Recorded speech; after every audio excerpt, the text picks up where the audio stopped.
Hello बच्चे, आप सभी का रे ऑप्टिक्स के लेक्चर नंबर 16 के साथ में ऐसी सर फिजिक्स पर स्वागत है।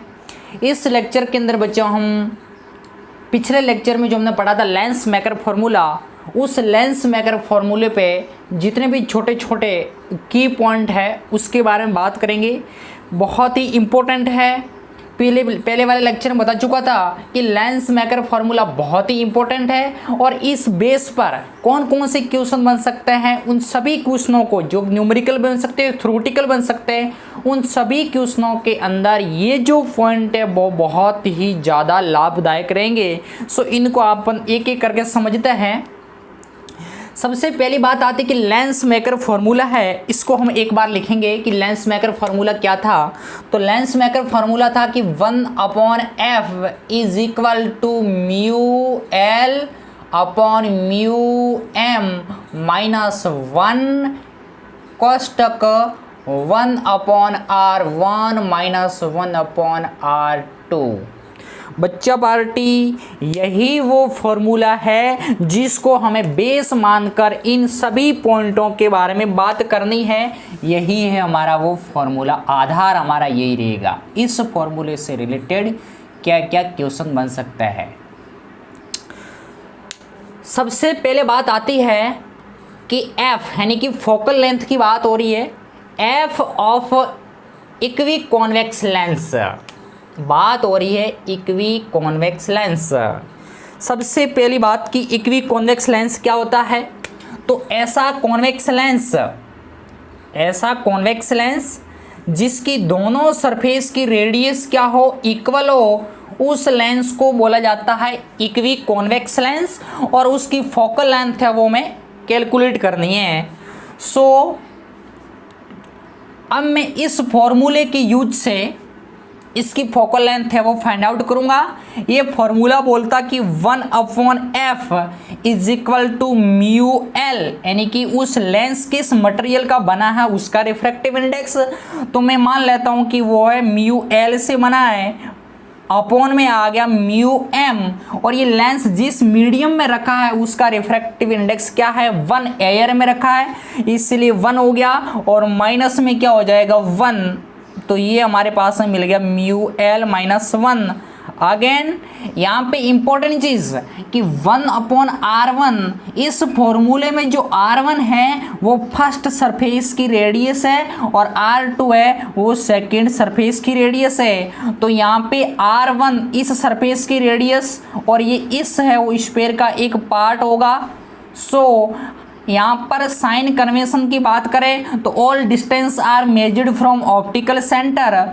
सो इस साइड के अंदर डिस्टेंस क्या हो जाएगी, पॉजिटिव हो जाएगी। सो r1 यहाँ से क्या मिल जाएगा, पॉजिटिव, और r1 यहाँ पे क्या है r, क्योंकि इक्वी कॉन्वेक्स लेंस है। सो क्या हो जाएगा r माइनस 1/r2, और ये r2 है वो क्या है, इस सरफेस की रेडियस, और ये इस स्फीयर का पार्ट होगा, और डिस्टेंस से वो इस पॉइंट से मेजर्ड होगी, और इंसिडेंट लाइट की अपोजिट साइड में इस साइड के अंदर डिस्टेंस ऑल क्या होती है, नेगेटिव। सो 1/r माइनस, और साथ में क्या आएगा, एक माइनस और आएगा, माइनस ऑफ 1 अगेन r2 क्या है r। तो फाइनली यहाँ से क्या मिला, 1/f is equal to mu L minus 1 कोष्टक 1/r प्लस 1/r। तो यहाँ से मिला 1/f is equal to mu L minus 1 into ये हो जाएगा 2/r।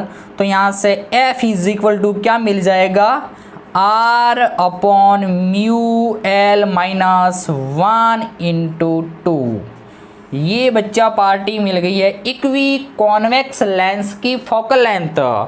सो मैं इसको यहाँ पे लिख दूंगा, जो फोकल लेंथ मिली है स्मॉल f वो क्या मिला है, यानी कि रेडियस, दोनों सरफेस की रेडियस क्या होगी, इक्वल होगी, अपॉन में क्या आ गया म्यू एल माइनस 1 इंटू में क्या मिल गया 2। ये मिल गई है हमारे को क्या, इक्वी कॉन्वेक्स लेंस की फोकल लेंथ। देन आफ्टर ये पॉइंट हो गया हमारा क्लियर। नेक्स्ट पॉइंट को हम डिस्कस करते हैं। ये हो गया होगा, बड़ा सिंपल था। इस फॉर्मूले के क्या क्या यूज है उसके बारे में बात कर रहे हैं। नेक्स्ट कि small F of plano convex lens, यानी कि प्लेनो कॉन्वेक्स लेंस से उसकी फोकल लेंथ हमें फाइंड आउट करनी है। दो case, object placed towards plane surface और object placed toward convex surface, दोनों की बात करते हैं कि एक लेंस कौन सा है, प्लेनो कॉन्वेक्स लेंस है। सो ये हो गया प्लेनो कॉन्वेक्स लेंस। अब बच्चों यहाँ पे बात हो रही है कि प्लेनो कॉन्वेक्स लेंस के अंदर object placed toward plane surface है। एक बार जो ऑब्जेक्ट है वो इस प्लेन सरफेस के इस साइड में है, और एक बार ये भी जो लेंस है ये भी क्या है, प्लेनो कॉन्वेक्स लेंस ही है। ये भी प्लेनो कॉन्वेक्स लेंस है, बट इसके अंदर जो ऑब्जेक्ट है वो कॉन्वेक्स साइड में है। बात समझ में आ गई होगी। ये भी प्लेनो कॉन्वेक्स लेंस है, ये भी प्लेनो कॉन्वेक्स लेंस है, बट इसके अंदर जो ऑब्जेक्ट है वो प्लेन सरफेस की तरफ है, और इसके अंदर जो ऑब्जेक्ट है वो क्या है, वो कॉन्वेक्स साइड की तरफ है। इन दोनों के लिए अपन है वो फोकल लेंथ फाइंड आउट करते हैं। अगेन मैं इसके अंदर फॉर्मूला यूज में लूंगा, मैकर्स फॉर्मूला। सो इस कॉन्वेक्स सरफेस की मैंने रेडियस मान ली r, और ये प्लेन सरफेस है। और पहले ही लेक्चर में बता चुका हूं कि जो प्लेन सरफेस होता है उसकी बच्चों रेडियस होती है infinity. Very very important point, plane surface की ऑलवेज रेडियस कितनी होती है, इन्फिनिटिव। सो अगेन यहाँ पर भी क्या हो जाएगा, इसकी r और इसकी क्या हो जाएगी, इन्फिनिटिव। अगर मैं इस फॉर्मूले को यूज में लूँ सबसे पहले इसके लिए, यानी कि ऑब्जेक्ट प्लेस्ड टूवर्ड है वो प्लेन सरफेस, सो यहाँ से हो जाएगा 1/f is equal to mu L. Lens जिस मटेरियल का बना है उसको मैंने मान लिया म्यू एल -1, और मीडियम का रिफ्रैक्टिव इंडेक्स मैंने क्या मान, एयर में, सो 1 इंटू 1/r1। सो 1/r1 यानी कि इस सरफेस की रेडियस, और वो कितनी है, इन्फिनिटिव। सो हो जाएगा 1/∞ माइनस ये जो सरफेस है वो इस स्फीयर का पार्ट होगा, और इस साइड के अंदर जो डिस्टेंस होगी वो ऑल डिस्टेंस कैसी होगी, नेगेटिव। सो क्या हो जाएगा, नेगेटिव ऑफ 1/ इसकी रेडियस क्या है, r। सो यहाँ से मिलेगा 1/f is equal to mu L -1, और ये 1/∞ हो जाएगा 0, और माइनस माइनस हो जाएगा प्लस, तो यहाँ से हो जाएगा इंटू 1/r। तो फाइनली यहाँ से f इज इक्वल टू क्या मिल जाएगा, r/म्यू एल -1। इसी तरीके से बच्चा पार्टी, ये हमने बात उस केस की है जब ऑब्जेक्ट प्लेनो कॉन्वेक्स लेंस के अंदर ऑब्जेक्ट है वो कॉन्वेक्स प्लेट की तरफ हो, उस केस के अंदर। इसी तरीके से अगर ऑब्जेक्ट है वो कॉन्वेक्स सरफेस की तरफ है तो उस सिचुएशन में क्या आएगा, तो अगेन मैं ये फॉर्मूला यूज में लूंगा, 1/f is equal to mu L minus हो जाएगा 1 इंटू 1/r1। सो r1 इस साइड में होगा, इस सरफेस का है वो पार्ट होगा, और इस साइड के अंदर डिस्टेंस क्या होगी, पॉजिटिव। सो ये हो जाएगी 1/, और इसकी रेडियस क्या है, r, और इस साइड में पॉजिटिव 1/r माइनस, और ये है प्लेन प्लेट है, और प्लेन प्लेट जो प्लेन सरफेस होता है उसकी जो रेडियस कितनी होती है, इन्फिनिटिव। सो हो जाएगा 1/∞। अगेन ये हो जाएगा 0। तो फाइनली यहाँ पर भी क्या मिलेगा कि f इज इक्वल टू r/म्यू एल -1। यहां से दोनों से सेम फोकल लेंथ मिल रही है, यानी कहने का मतलब ये हुआ कि प्लेनो कॉन्वेक्स लेंस के अंदर चाहे ऑब्जेक्ट है वो प्लेन सरफेस की तरफ हो या कॉन्वेक्स सरफेस की तरफ हो, फोकल लेंथ ऑलवेज क्या आएगी, इक्वल आएगी, और वो कितनी आएगी, r, यानी कॉन्वेक्स प्लेट की रेडियस अपॉन म्यू एल -1। तो अब मैं यहाँ से लिख दूंगा, आई होप कि आपको समझ में आ गया होगा। यहां से मैं लिखूंगा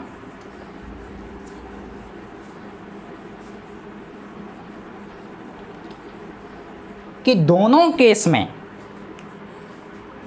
इस केस के अंदर और इस केस, दोनों केस के अंदर जो फोकल लेंथ मिलेगी प्लेन कॉन्वेक्स लेंस की वो मिल जाएगी F is equal to R upon mu L minus 1। अब यहां पे R क्या है, कॉन्वेक्स प्लेट की रेडियस, और म्यू एल यानी कि उस लेंस जिस मटेरियल का बना हुआ है उस मटेरियल का रिफ्रैक्टिव इंडेक्स। आई होप कि आपको ये सेकंड पॉइंट भी समझ में आ गया होगा। थर्ड पॉइंट वेरी इंपॉर्टेंट, यही दोनों का कंक्लूजन है कि रिलेशन बिटवीन एफ यानी कि फोकल लेंथ के बीच में relation of equi convex and plano convex lens, यानी कि इस लेंस और इस लेंस की फोकल लेंथ में क्या रिलेशन है, तो साफ साफ नज़र में आ रहा है कि इसकी जो फोकल लेंथ है एफ इज इक्वल टू है R upon mu L minus 1 upon में 2, और इसकी फोकल लेंथ है R upon mu L minus 1। तो बच्चा पार्टी यहाँ से मिल रहा है कि ये जो फोकल लेंथ है वो इसकी क्या है 2 टाइम्स है, वो बड़ी है। सो मैं क्या लिखूंगा एफ किसकी, प्लेनो कॉन्वेक्स लेंस, तो P plano convex lens PLC, plano convex lens की जो फोकल लेंथ है वो is equal to 2 times of focal length of equi convex lens, equi convex lens. अगर कभी भी अगर प्लेनो कॉन्वेक्स लेंस की फोकल लेंथ फाइंड आउट करनी है और इक्वी कॉन्वेक्स लेंस की अगर फोकल लेंथ हमारे पास गिव्स है तो 2 से मल्टीप्लाई करने पर प्लेनो कॉन्वेक्स लेंस की फोकल लेंथ अपन वो फाइंड आउट कर सकते हैं। तो ये तीसरा पॉइंट कोई नया पॉइंट नहीं था, उपरोक्त 2 जो पॉइंट थे उनका ही क्या है निचोड़ है। या फिर ऐसे बोलूं कि इक्वी कॉन्वेक्स लेंस की जो फोकल लेंथ है वो अगर फाइंड आउट करनी है तो प्लेनो कॉन्वेक्स लेंस की फोकल लेंथ में 2 से क्या करेंगे डिवाइड कर लेंगे। आई होप कि आपको समझ में आ गया होगा। Next point number 4, point number 4 very important है कि एक लेंस है और ये लेंस कैसा है इक्वी कॉन्वेक्स लेंस से, दोनों सरफेस की रेडियस क्या है r और उसकी फोकल लेंथ गिवन है हमारे पास में स्मॉल f। अब अगर इस लेंस को हॉरिजॉन्टल अगर कट कर लिया जाए तो 2 पार्ट्स मिलेंगे, एक पार्ट ये और एक पार्ट ये। तो अब इन दोनों पार्ट की फोकल लेंथ पर क्या इफेक्ट पड़ेगा, तो बच्चों इस फॉर्मूले से स्पष्ट मालूम पड़ रहा है कि फोकल लेंथ है लेंस किस मटेरियल का बना है उसका रिफ्रैक्टिव इंडेक्स, और लेंस को किस मीडियम में रखा है उसका रिफ्रैक्टिव इंडेक्स, और इंटू 1/r1 फर्स्ट सरफेस की रेडियस माइनस 1 सेकेंड सरफेस की रेडियस। बच्चा पार्टी इस लेंस के जो टुकड़े को अगर देखा जाए, इस लेंस के टुकड़े को देखा जाए तो ये लेंस है इसकी, ये भी ये लेंस का पार्ट ये भी उसी सरफेस का एक पार्ट होगा जिस सरफेस का ये जो लेंस पार्ट है, ये छोटा सा पार्ट भी उसी स्फीयर का पार्ट होगा। सो इसके लिए भी रेडियस तो वही रहेगी जो इस लेंस के लिए है, यानी इस छोटे से पार्ट, ऊपर वाला पार्ट ये और नीचे वाला पार्ट ये, दोनों के लिए इस सरफेस के लिए और इस सरफेस के लिए, चाहे ये लेंस हो ये छोटा सा पार्ट हो, इन दोनों के लिए रेडियस में कोई डिफरेंस नहीं आएगा। सो R1 और R2 सेम रहेगा और लेंस का मटेरियल सेम टू सेम है, जिस मटेरियल से बना वो सेम है और मीडियम भी सेम है। सो बच्चा पार्टी इस पार्ट और इस पार्ट की फोकल लेंथ में कोई डिफरेंस नहीं आएगा। इसके भी फोकल लेंथ क्या होगी स्मॉल f और इसकी भी फोकल लेंथ क्या होगी स्मॉल एफ। सो यहाँ से हो जाएगा, ये हो जाएगा स्मॉल एफ और ये भी हो जाएगा स्मॉल एफ। बच्चा पार्टी वेरी वेरी इंपॉर्टेंट। अगर किसी लेंस को हॉरिजॉन्टल अगर कट कर दिया जाए और उस लेंस की अगर फोकल लेंथ स्मॉल एफ है तो उस छोटे से दो पार्टों की भी फोकल लेंथ क्या रहेगी, स्मॉल एफ। उसमें कोई चेंज नहीं आएगा। बट इंपॉर्टेंट चीज ये है कि उस लेंस को हॉरिजॉन्टल कट करना चाहिए।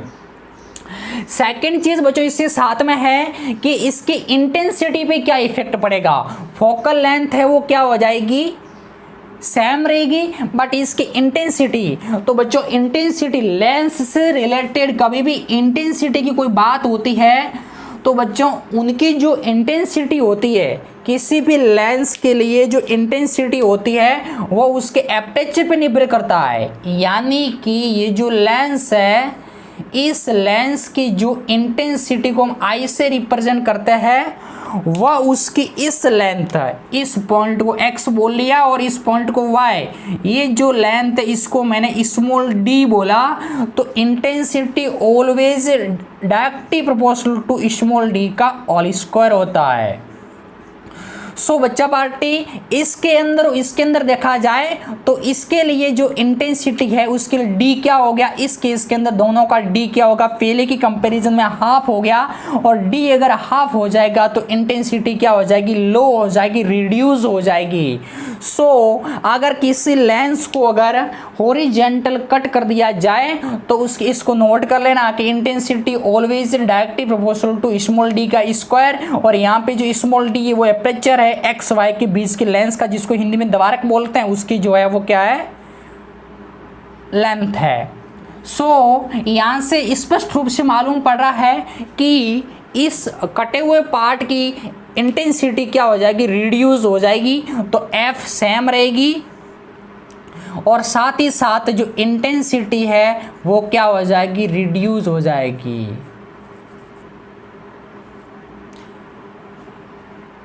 अगेन बच्चों ये पॉइंट नंबर 4 था, समझ में आ गया होगा।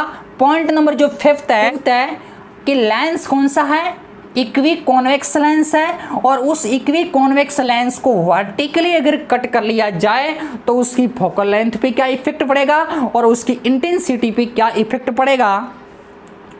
तो यहां से देखिए बच्चों, इसके लिए कुछ नया नहीं करना है। उपरोक्त 2 पॉइंट से में बिल्कुल स्पष्ट रूप से मालूम पड़ रहा है कि ये फर्स्ट केस के अंदर कैसा लेंस है, ये इक्वी कॉन्वेक्स लेंस है, और ये जो 2 पार्ट मिल रहे हैं वो कैसे मिल रहे हैं, प्लेनो कॉन्वेक्स लेंस। अभी हमने बताया था कि प्लेनो कॉन्वेक्स लेंस की फोकल लेंथ है वो इक्वी कॉन्वेक्स लेंस के 2 टाइम्स होती है। सो अगर इसकी अगर फोकल लेंथ कितनी है, f है, अगर इसकी इक्वी कॉन्वेक्स लेंस की फोकल लेंथ f है तो इस केस के अंदर इसकी फोकल लेंथ क्या हो जाएगी, 2f, और इसकी भी फोकल लेंथ क्या हो जाएगी, 2f। अगेन बच्चा पार्टी जो इंटेंसिटी होती है वो I डायरेक्टली प्रोपोर्शनल टू होता है स्मॉल d का होल स्क्वायर। अब इस केस के अंदर बच्चा पार्टी इस स्मॉल d पर कोई इफेक्ट नहीं पड़ रहा, स्मॉल d है वो सेम है। सो यहाँ पे इंटेंसिटी क्या रहेगी, नो चेंज। तो यहां से मैं लिख दूंगा कि ये हो गई क्या, 2f, ये हो जाएगी दोनों की फोकल लेंथ पहले की कंपैरिजन में क्या हो जाएगी, 2 टाइम्स हो जाएगी, और इंटेंसिटी साथ में क्या रहेगी,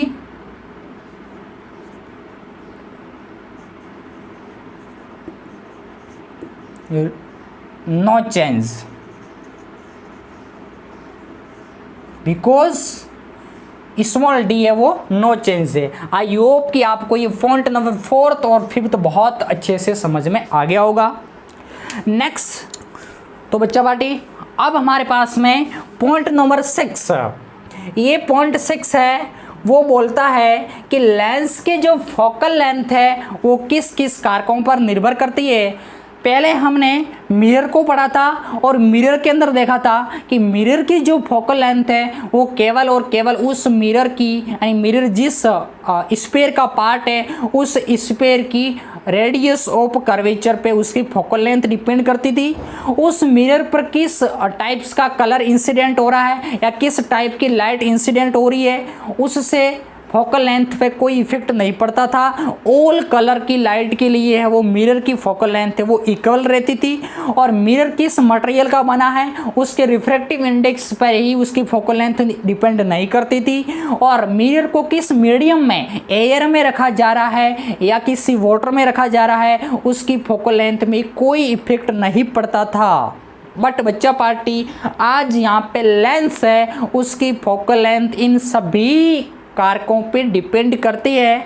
हम यहाँ से देखते हैं ये फॉर्मूला है, इससे बिल्कुल स्पष्ट रूप से सब कुछ मालूम पड़ रहा है कि जो लेंस है उस लेंस की जो फोकल लेंथ है वो डायरेक्टली प्रोपोर्शनल टू है mu M. So small F directly proportional to mu M. बच्चा पार्टी लेंस की फोकल लेंथ इस बात पर डिपेंड करती है कि उस लेंस को किस मीडियम में रखा हुआ है। अगर पानी में रखा हुआ है तो पानी का रिफ्रैक्टिव इंडेक्स इतना ही ज़्यादा होता है ऑन कंपैरिजन एयर। तो रिफ्रैक्टिव इंडेक्स जितना ज़्यादा होगा तो उसकी फोकल लेंथ उतनी ही क्या होगी, ज़्यादा होगी।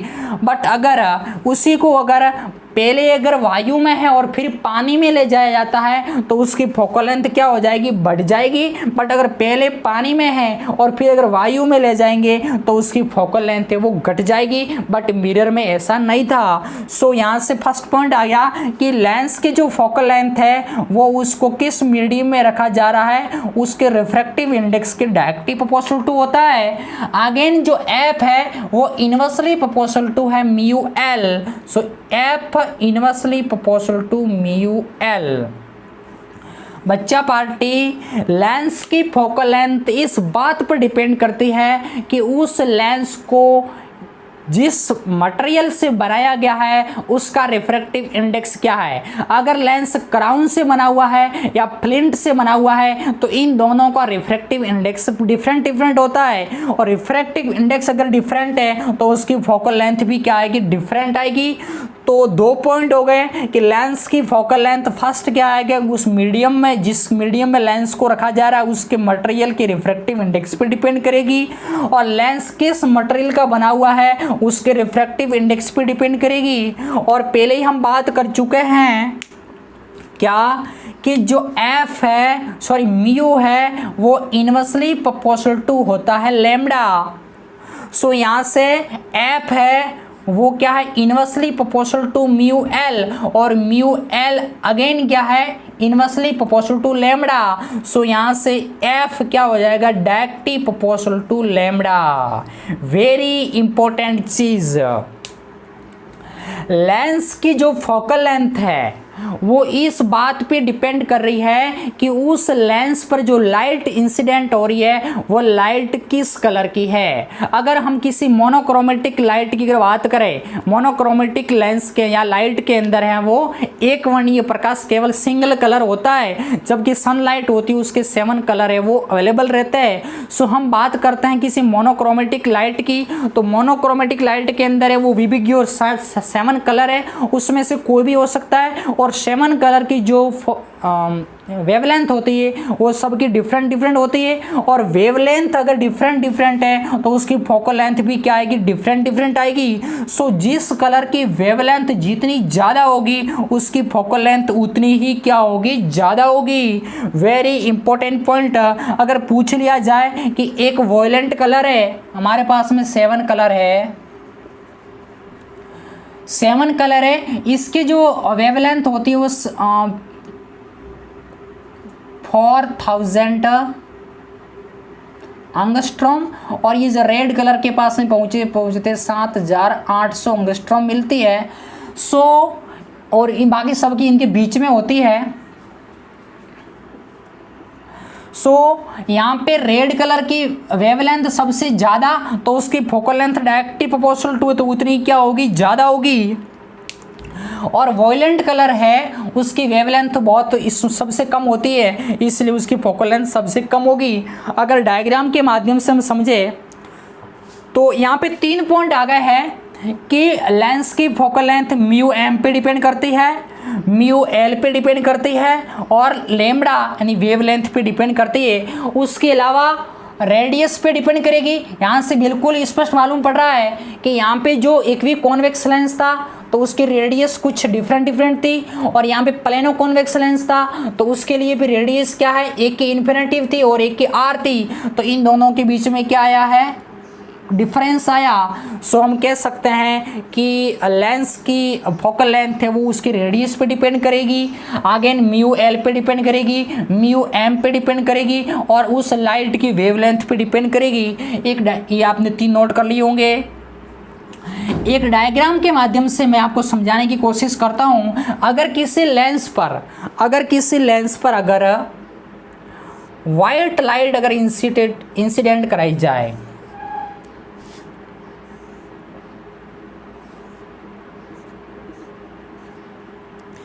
प्रिंसिपल अक्ष के पैरेलल जो रे आ रही है बच्चा पार्टी, और ये जो लाइट कैसी है, वाइट।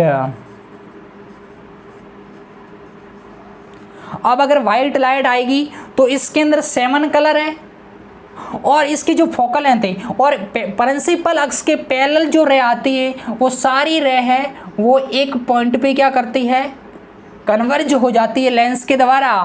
बट यहाँ पे अभी हमने पढ़ा था कि जो लेंस की फोकल लेंथ होती है और ये पॉइंट होगा अगर एफ, तो इसकी ऑप्टिकल सेंटर से डिस्टेंस क्या हो जाएगी, स्मॉल एफ। बट बच्चा पार्टी यहाँ पे 7 कलर है और ऑल कलर की जो फोकल लेंथ क्या होगी, डिफरेंट होगी, तो उसके फोकस प्रिंसिपल फोकस भी क्या होगी, डिफरेंट हो गए।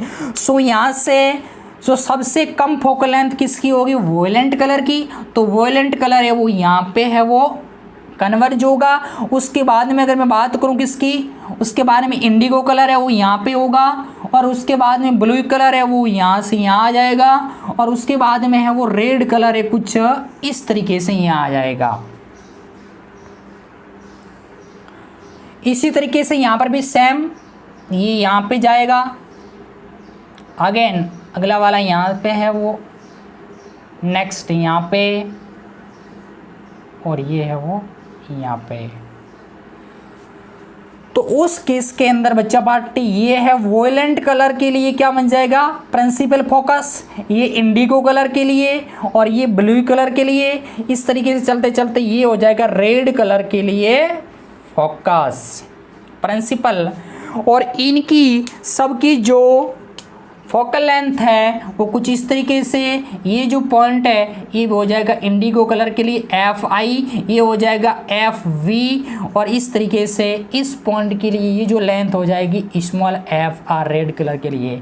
तो स्पष्ट रूप से मालूम पड़ रहा है कि रेड कलर होगा उसकी फोकल लेंथ सबसे ज़्यादा होगी, लेंस सेम है और एक ही लेंस के लिए वाइट लाइट है वो स्ट्राइक करवाई गई, इसलिए सब कलर की जो फोकल लेंथ क्या होगी, डिफरेंट मिलेगी।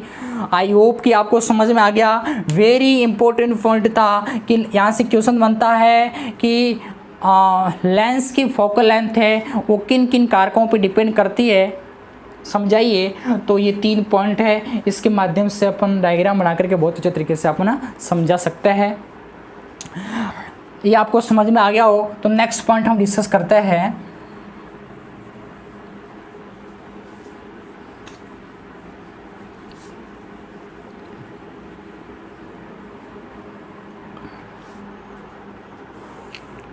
नेक्स्ट पॉइंट बच्चा है हमारे पास में, एक लेंस है और ये लेंस कैसा है, इक्वी कॉन्वेक्स लेंस है। ये इसकी रेडियस आर और इसकी रेडियस भी आर, और इसकी फोकल लेंथ क्या है, एफ। अब अगर बच्चा पार्टी इस लेंस को हॉरिजेंटल कट करके नीचे वाले पार्ट को, प्रिंसिपल अक्ष के नीचे वाले पार्ट को अगर ब्लैक पेपर से अगर ढक दिया जाए या इस पार्ट को ब्लैक कर दिया जाए तो उसकी इमेज पे क्या इफेक्ट पड़ेगा, बच्चा पार्टी इसकी इमेज है उस पर कोई इफेक्ट नहीं पड़ेगा। तो इमेज है वो क्या रहेगी, नो चेंज।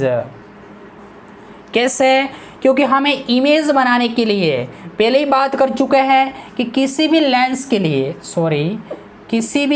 के लिए डायग्राम बनाने के लिए एक रहे, यहाँ मान लो ये क्या है, इसका प्रिंसिपल फोकस है, ये है एफ, ये हो गया सेंटर ऑफ कर्वेचर और ये भी हो गया सेंटर ऑफ कर्वेचर। अगर यहाँ पे ऑब्जेक्ट रखा है तो वन रे है वो प्रिंसिपल अक्ष के पैरेलल जाती है और यहाँ से एफ से पास होती है, और सेकेंड रे है वो ऑप्टिकल सेंटर से पास होती है। सो इस नीचे वाले पार्ट का हमें कोई यूज नहीं है। सो इमेज परफेक्टली इसकी वो बन जाएगी, उस पर कोई इफेक्ट नहीं पड़ेगा। सो इमेज बनेगी वो नो चेंज रहेगी। पर बच्चा पार्टी इंटेंसिटी की बात करें तो अलग अलग कलर के लिए अलग अलग कलर की जो किसी भी लाइट को अवशोषित करने की जो इंटेंसिटी होती है वो डिफरेंट होती है। तो जैसे ही इसको ब्लैक पेपर से ढक लिया जाएगा तो उसकी इंटेंसिटी है वो समथिंग क्या हो जाएगी, रिड्यूस हो जाएगी। क्वेश्चन छोटा सा बनता है कि लेंस के हाफ पार्ट को अगर किसी ब्लैक पेपर से ढक लिया जाए तो उसकी इमेज है उस पर क्या इफेक्ट पड़ेगा और उसकी इंटेंसिटी पे क्या इफेक्ट पड़ेगा। तो इमेज पे कोई इफेक्ट नहीं पड़ेगा, बट ब्लैक कलर या कोई भी दूसरा कलर हो पहले के कंपैरिजन में उसकी जो अवशोषित करने की जो क्षमता है वो कुछ रिड्यूस हो जाएगी। अवशोषित करने की जो क्षमता है कुछ बढ़ जाएगी। सो उसकी इंटेंसिटी समथिंग घट जाएगी या रिड्यूस हो जाएगी। सो मैं इंटेंसिटी के बारे में क्या बोलूँगा, वो कैसी हो जाएगी, रिड्यूस होगी। तो बच्चा पार्टी आई होप कि आपको 7 पॉइंट भी समझ में आ गया होगा। नेक्स्ट पॉइंट नंबर 8 की हम बात करते हैं, ये आपको समझ में आ गया होगा। Next point number 8। अब बच्चा पार्टी यहां से देखिए कि mu L greater than mu M, mu L is equal to mu M और mu M greater than mu L. स्पष्ट रूप से बच्चों मालूम पड़ रहा है कि लेंस की फोकल लेंथ के लिए जो फॉर्मूला हमारे पास में है 1/f is equal to mu L upon mu M minus 1 into 1/r-1। अगर इस चीज़ को अगर कांस्टेंट मान लिया जाए तो यहाँ से अगर mu L greater than mu M है यानी ऊपर जो वैल्यू है वो नीचे की कंपैरिजन में क्या ज़्यादा है, तो ये ऑल वैल्यू क्या मिल जाएगी, 1 से ग्रेटर मिलेगी। और ये वैल्यू अगर 1 से ग्रेटर है तो उसमें से 1 लेस करेंगे तो फाइनली हमारे पास में एफ कैसा मिल जाएगा, पॉजिटिव मिलेगा। और अगर एफ पॉजिटिव है तो पहले ही बता चुका हूं कि लेंस किस नेचर का है वो एफ पर डिपेंड करेगा। अगर एफ पॉजिटिव मिलता है तो वो लेंस कॉन्वेक्स नेचर का होगा, और अगर फोकल लेंथ है वो नेगेटिव मिलती है तो वो लेंस है वो कॉनकेव नेचर का होगा। सो अगर लेंस जिस मटेरियल का बना है, लेंस जिस मटेरियल का बना है उस मटेरियल का अगर रिफ्रैक्टिव इंडेक्स लेंस को जिस मीडियम में रखा है उसकी कंपैरिजन में अगर ज़्यादा है तो वो लेंस ऑलवेज कॉन्वेक्स लेंस की तरफ बिहेवियर करेगा, बिकॉज उसकी फोकल लेंथ कैसी मिलेगी, पॉजिटिव मिलेगी। सो अगर mu L greater than mu M है सो एफ क्या हो जाएगा, पॉजिटिव हो जाएगा। और वो लेंस कैसा होगा बच्चा पार्टी, कॉन्वेक्स नेचर का होगा। इसी तरीके से अगर बच्चा party mu L is equal to mu M, अगर म्यू एल और म्यू एम यानी कि लेंस जिस मटेरियल का बना है वो उसका रिफ्रैक्टिव इंडेक्स और मीडियम दोनों का अगर रिफ्रैक्टिव इंडेक्स इक्वल है तो उस कंपैरिजन में ये वैल्यू हो जाएगी 1, और 1 माइनस 1 लेस करेंगे तो ऑल क्या हो जाएगा, नेगेटिव। तो ऑल एफ क्या हो जाएगा, सो यहां से एफ क्या मिल जाएगा, एफ इज इक्वल टू मिल जाएगा इन्फिनिटिव, सॉरी, तो एफ क्या मिल जाएगा, इन्फिनिटिव। क्यों, क्योंकि इसका उल्टा करेंगे तो 1/f इज इक्वल टू 0, तो f इज इक्वल टू क्या मिल जाएगा, इन्फिनिटी मिल जाएगा।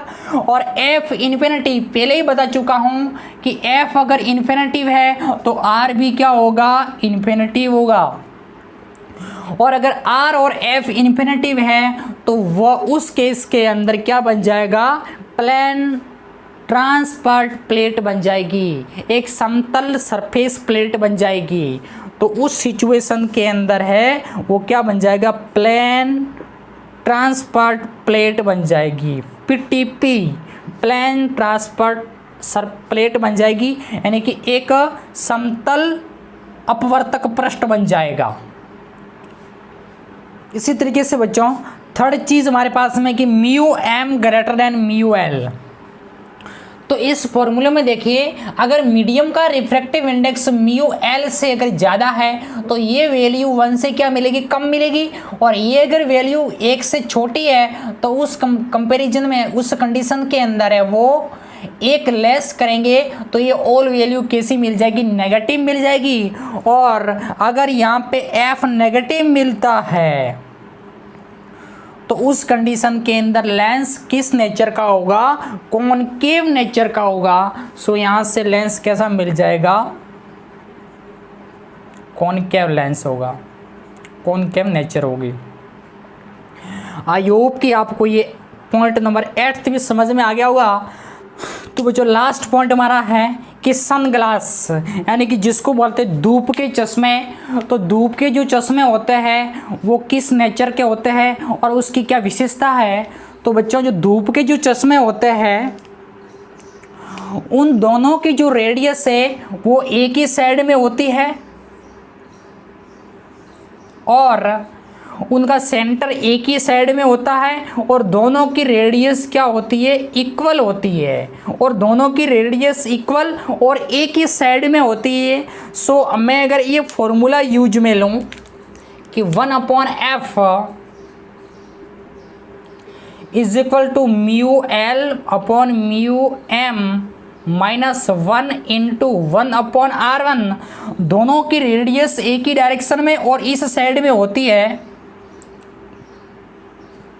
सो 1 इसकी रेडियस हो जाएगी r, इस साइड में पॉजिटिव, और माइनस इसकी रेडियस b इस साइड में, वो भी क्या है r। सो क्या हो जाएगी, पॉजिटिव होगी और 1/r, 1/r माइनस 1/r क्या हो जाएगा, 0। तो इस सिचुएशन में जो f क्या मिल जाएगा, इन्फिनिटिव। और जो f इन्फिनिटिव है तो उस सिचुएशन में P क्या हो जाएगा, 1/f इज इक्वल टू 1/इन्फिनिटी इज इक्वल टू 0। यानी कि धूप के जो चश्मे हैं बहुत कभी बार कई बार छोटे मोटे एग्जाम में डायरेक्ट ऑब्जेक्टिव टाइप क्वेश्चन बनता है कि धूप के चश्मों की फोकल लेंथ क्या होती है। तो धूप के चश्मे की जो फोकल लेंथ है वो इन्फिनिटी होती है और इसलिए उसकी जो पावर क्या हो जाएगी, 0 हो जाएगी। यानी कि लेंस जो धूप के चश्मे होते हैं उनके द्वारा लाइट को किसी पॉइंट पर है वो कन्वर्ज और डाइवर्ज करने की जो एबिलिटी है वो उसकी कितनी होती है, 0 होती है। ये सारे पॉइंट लेंस मेकर फॉर्मूले से रिलेटेड आपको समझ में आ गए होंगे, आप इसे नोट कर लीजिए। उसके बाद में हम बात करते हैं कुछ 2 पॉइंट्स और है। फिर बच्चों 2 टॉपिक है छोटे छोटे। फर्स्ट है कि equivalent focal length of combination of 2 thin lenses separated by a finite distance. यानी कि पिछले लेक्चर में हमने बात की थी कि 2 थिन लेंसेज है वो एक दूसरे से कनेक्ट थे, दोनों की डिफरेंट फोकल लेंथ थी। तो उसकी इक्विवेलेंट फोकल लेंथ हमने फाइंड आउट की थी कि 1/ इक्विवेलेंट फोकल लेंथ है वो आया था 1/f1 प्लस 1/f2। और इसके अंदर बोला था कि जो वैल्यू पुट करेंगे वो विथ साइन करेंगे। आज यहाँ पे ये अपने वैसे कोर्स में नहीं है किंतु कंपटीशन एग्जाम के अंदर है, इससे रिलेटेड कई बार क्वेश्चन पूछा गया है। सो मैं आपको बता देता हूँ, इसका डेरिवेशन हम निकलेंगे क्योंकि ये जो पार्ट है वो बीएससी का पार्ट है, तो आगे जाकर इसको आप पढ़ेंगे। फिलहाल हम इसका फॉर्मूला है ये कुछ इस तरीके से कि मान लो 2 लेंस है, एक लेंस ये वाला और यहाँ पे एक कॉन्वेक्स एक कॉनकेव, दोनों कॉन्वेक्स या दोनों कॉनकेव कुछ भी हो सकता है। फर्स्ट कॉन्वेक्स सेकंड कॉनकेव और फर्स्ट कॉनकेव सेकंड कॉन्वेक्स भी हो सकता है। मैं फिलहाल 2 कॉन्वेक्स लेंस लेकर के आपको बता रहा हूँ कि ये 2 कॉन्वेक्स लेंस है, इसकी जो फोकल लेंथ f1 है और इसकी f2 है। ये दोनों लेंस एक दूसरे से स्मॉल d डिस्टेंस से सेपरेटेड है और इसके सामने अगर ऑब्जेक्ट रखा है तो इस केस के अंदर यहाँ से जो रे है वो इस लेंस पे जाएगी या फिर ऐसा मानो कि यहाँ पे प्रिंसिपल अक्ष के पैरेलल जो रे आ रही है, तो वो रे इस लेंस के लिए अगर प्रिंसिपल अक्ष के पैरेलल आ रही है तो इस लेंस के फोकस पे जाकर के वो मिलेगी। ये जो पॉइंट होगा वो इस लेंस का क्या होगा, प्रिंसिपल फोकस F1 होगा। बिकॉज क्योंकि ये जो रे कहाँ से आ रही है, प्रिंसिपल अक्ष के पैरेलल आ रही है, और कभी भी प्रिंसिपल अक्ष के पैरेलल जो रे आती है वो लेंस के प्रिंसिपल फोकस पे जाकर के मिलती है, और लेंस कॉन्वेक्स है इसलिए इसने यहाँ कन्वर्ज कर लिया। किंतु जैसे यहाँ से रे जा रही है यहाँ पे जानी चाहिए थी, बट इस केस के अंदर यहाँ से रे अगेन क्या हो जाएगी, रिफ्रैक्टिव हो जाएगी और फाइनली जाकर के इस पॉइंट पर मिलेगी। और ये इस दोनों लेंसों का जो इक्विवेलेंट लेंस होगा, तुल्य लेंस होगा, उसकी क्या होगी, फोकल लेंथ F होगी। तो ये बन जाएगा, इस पॉइंट को मैंने बोल लिया, ये फाइनल इमेज बनेगी यहाँ पे I।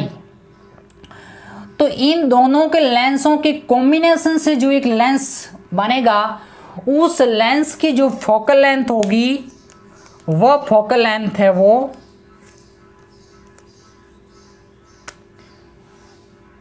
1/f इक्विवेलेंट है, वो 1/f1 plus 1/f2 minus d/f1 f2 फॉर्मूले से हम प्राप्त करते हैं। डायरेक्ट फॉर्मूला मैंने आपको बता दिया। कभी अगर न्यूमेरिकल क्वेश्चन बनता है, दोनों लेंसों की फोकल लेंथ आपको दी होगी और किस डिस्टेंस से सेपरेटेड है वो डिस्टेंस आपको गिव्स होगी, और इक्विवेलेंट फोकल लेंथ आपको फाइंड आउट करनी होगी। तो डायरेक्ट फॉर्मूला आप याद रखिए, और अगेन यहाँ पे जो वैल्यू पुट करोगे वो विथ साइन करोगे। आई होप कि आपको समझ में आ गया होगा। उसके बाद में है न्यूटन फॉर्मूला फॉर लेंस। जैसा कि हमने पहले मिरर के लिए एक न्यूटन्स फॉर्मूला डेराइव किया था, सेम टू सेम यहाँ पे लेंस के लिए भी एक फॉर्मूला हम डेराइव करते हैं। ये जो लेंस है कॉन्वेक्स लेंस, और ऐसा मानते कि इक्वी कॉन्वेक्स लेंस है, इसका ये प्रिंसिपल फोकस F और ये हो जाएगा F, ये हो जाएगा सेंटर ऑफ कर्वेचर और ये हो जाएगा सेंटर ऑफ कर्वेचर। और यहाँ पे एक ऑब्जेक्ट रखा है इस पॉइंट पर। न्यूटन फॉर्मूला उस कंडीशन में यूज लिया जाता है जब ऑब्जेक्ट की और इमेज की डिस्टेंस है वो ऑप्टिकल सेंटर से न दे करके इस प्रिंसिपल फोकस से डिस्टेंस दी जाती है। यानी कि प्रिंसिपल फोकस से ऑब्जेक्ट की डिस्टेंस मान लिया x1 आपको गिव्स होगी, और इसी प्रिंसिपल फोकस से जो इमेज डिस्टेंस है वो डिस्टेंस x2 आपको गिव्स होगी। सो ये हो जाएगा r और ये भी हो जाएगी r। तो यहाँ से दोनों इक्वी कॉन्वेक्स लेंस है, सो यहाँ से हो जाएगा स्मॉल f और ये भी हो जाएगा स्मॉल f। यहाँ पे ऑब्जेक्ट रखा है, सो यहाँ से एक रे यहाँ जाएगी और यहाँ से इसकी फाइनल इमेज है वो कहाँ बन जाएगी, इस पॉइंट पे बन जाएगी। तो इस इमेज की डिस्टेंस ऑप्टिकल सेंटर से माना जाए तो वो क्या हो जाएगी, स्मॉल f प्लस क्या हो जाएगा x2 इज इक्वल टू क्या बन जाएगा v। और अगर इस ऑब्जेक्ट के डिस्टेंस को देखा जाए तो वो क्या हो जाएगा, object distance always u is equal to यहाँ से हो जाएगा f प्लस x1। अब अगर मैं लेंस फॉर्मूला यूज में लूँ तो लेंस फॉर्मूला बोलता कि 1/f is equal to 1/v minus 1/u। So 1/f is equal to 1/v और v यहाँ से क्या बन जाएगा f प्लस x2। तो f plus x2 minus object distance, तो ऑब्जेक्ट डिस्टेंस लेंस के इस साइड में, सो नेगेटिव हो जाएगी और नेगेटिव नेगेटिव अगेन क्या बन जाएगा, पॉजिटिव बन जाएगा। तो नेगेटिव में आ जाएगा 1/ डिस्टेंस क्या हो जाएगी f प्लस x1। सो यहाँ से फाइनली क्या मिला, 1/f is equal to 1/f plus x2 और ये हो जाएगा प्लस का 1/f प्लस x1। एलसीएम हो जाएगा f प्लस x2 और f प्लस x1। यहाँ से हो जाएगा f plus x1 plus F plus x2 और ये किसके बराबर मिलेगा 1/f। क्रॉस मल्टीप्लाई करूं तो यहाँ से मिलेगा f प्लस x2 और मल्टीप्लाई में f plus x1 is equal to यहाँ से मिल जाएगा 2f plus x1 plus x2 और मल्टीप्लाई में मिल जाएगा f। सो यहाँ से अगर मैं प्रोडक्ट करूँ इसका इसके साथ में इसका इसके साथ में तो f square plus F x1 plus x2f plus x1 x2 is equal to यहाँ से मिल जाएगा 2f स्क्वायर प्लस यहाँ से मिल जाएगा f x1 और प्लस मिल जाएगा f x2।